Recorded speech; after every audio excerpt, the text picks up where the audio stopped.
Hey guys, so this is our third quarter project. It is on motivation, emotion, and personality, and it is Vocab. So, It's by Olivia Barefoot. and Natalie Russell. So the first word is anxiety, which is a generalized, diffused feeling of being threatened despite the inability to pinpoint the source of the threat. So this guy, he's just feeling sort of anxious because he might have like a big test coming up or a job interview. So the next vocab word is drive, which is a source of energy related to psychological needs, which impels people to behave in ways that reduce this given source of energy. So this person is really driven by food. Maybe they're hungry. So the next word is emotion, a feeling comprising physiological and behavioral reactions to internal and external events. So here's some like little faces that people would make if they're feeling emotional. So the next word is emotional intelligence, which is the ability to perceive, accurately appraise, and express emotion. So if one person sees another person smiling, they're going to say, oh, hey, they're happy. Okay, so the next word is extrinsic motivator, which is motivating factors that come from outside the motivated individual. So this little guy could be motivated by money. The next vocab word is intrinsic motivator, which is motivating forces that come from within a motivated individual. So someone might paint because they really like to paint. So next word is facial feedback hypothesis, which is a cognitive feedback going to the brain as a result of the stimulation of particular facial muscles with emotional expressions, which causes a person to infer they feel a particular emotion, such as when you see another person smiling, you're like, whoa, I kind of feel happy too. So the next vocab word is homeostatic regulation, which is the body maintains a state of equilibrium such that when the body lacks something, it sends signals that prompt the individual to seek the missing resource. So someone might feel thirsty, and so their brain tells them that, and so after a little bit, they might go get some water and they'll feel much better. So the next word is Likert scale, which is a type of self-report measure where a participant is asked to rate their feelings on a scale from 0 to the highest value. So for example, a doctor will be like, hey, can you rate your feelings on a scale of 1 to 8? And then the average would be like 4. Next vocab word is motive, a stimulus that prompts a person to act in a particular way. So for example, the Krispy Kreme challenge, someone might go run because they get donuts. So the next word is negative feedback loop, which is when the body signals to increase levels of a resource when they're too low and to decrease levels of a resource when they're too high. So for example, your mind would be like, I'm cold. So then your body would start shivering to heat yourself up. And then if your mind's like, I'm so hot, your body would start sweating so that you can cool yourself down. The next vocab word is polygraph, which is a lie detector. So it's a method of assessing the truthfulness of self-report measures by assessing the psychophysiological reactivity of various psychological processes. So it just kind of goes back and forth and tells you how truthful or how not truthful someone is. So the next word is self-efficacy, which considers goal-related behavior in terms of the importance of people's belief in their ability to reach their goal. So this is like when you write down your goal and you're like, this is what I'm going to do for the year. So the next vocab word is self-report measure, which is a measure of psychological attitudes, feelings, opinions, or behaviors which are obtained simply by asking people psychological questions. So someone might ask themselves, how can I better deal with my emotions, to kind of self-assess themselves on how they're doing. So the next word is set point theory, which is biologically determined preset weight in regards to hunger.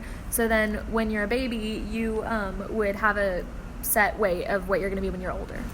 So the next vocab word is two-component theory of emotion, a view of emotions posing that emotions comprise of two elements, a psychological arousal and a cognitive label signifying a particular emotion. So you have a stimulus that goes to perception, which can be autonomic arousal, and emotion experienced.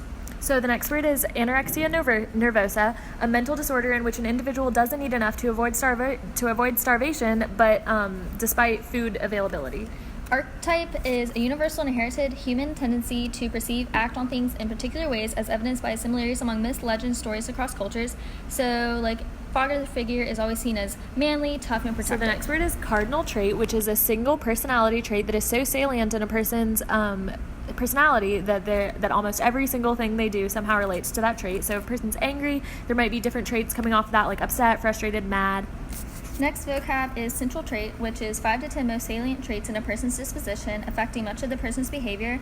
So they might be happy, loud, kind, honest, nice. So the next is big 5, and the big 5 are agreeableness, conscientiousness, extroversion, neuroticism, and openness. You can remember this by the acronym CANOE, which is consciousness, agreeableness, neuroticism, openness, and extroversion. So you just imagine a little canoe floating on a river.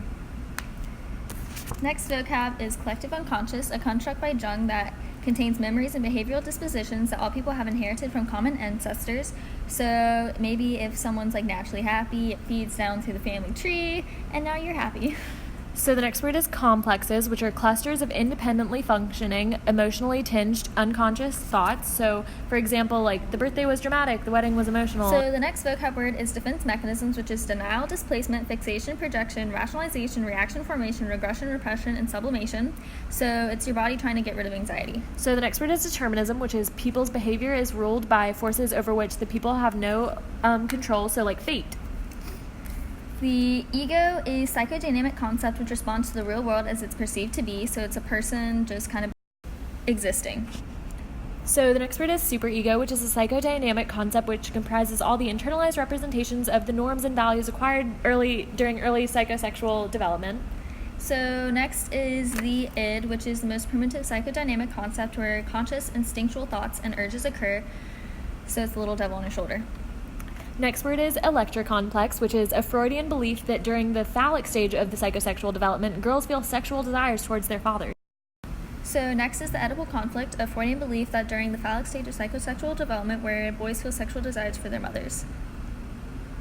So the next word is external locus of control, which is the tendency to believe that the causes of behavioral consequences originate from the environment. So, like a person is lost and then they're frustrated because they're lost in the woods. The next vocab word is internal locus of control, an individual's tendency to believe that the causes of behavioral consequences originate from within the individual. So it's like them saying, like, today I'm going to, and they say what they're going to do. So the next word is extroversion, which is one of the big five, and it's sort of like sociability, liveliness, and the orientation towards having fun. So he's like the life of the party. Next vocab word is neuroticism, which is one of the big five, which is nervousness, emotional instability, moodiness, and tension. So if someone's like at a party, they maybe stand in the corner because they don't want to be social. So the next word is agreeableness, which is also one of the big five, which is a pleasant disposition, empathetic, friendly, charitable, so they're nice to other people. So the next vocab word is conscientiousness, which is one of the big five, which is reliability, hard work, punctuality, and concern with doing things right. So it's someone saying, like, you're doing a great job.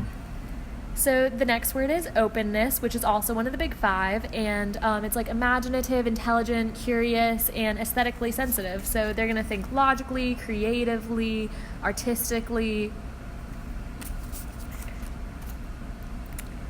So up next is humanism, philosophical approach that centers on the unique character of humans and the relationship to the world and themselves. So it's someone's like relationship to other people, the environment, like water, trees, the sun.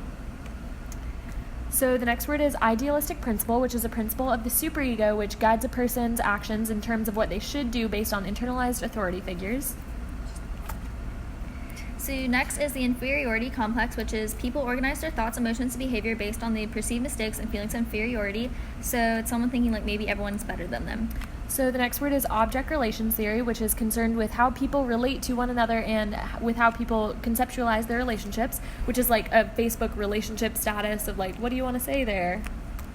So up next is personal dispositions, so traits that are unique to each individual and therefore may be difficult to assess via standardized personality inventories.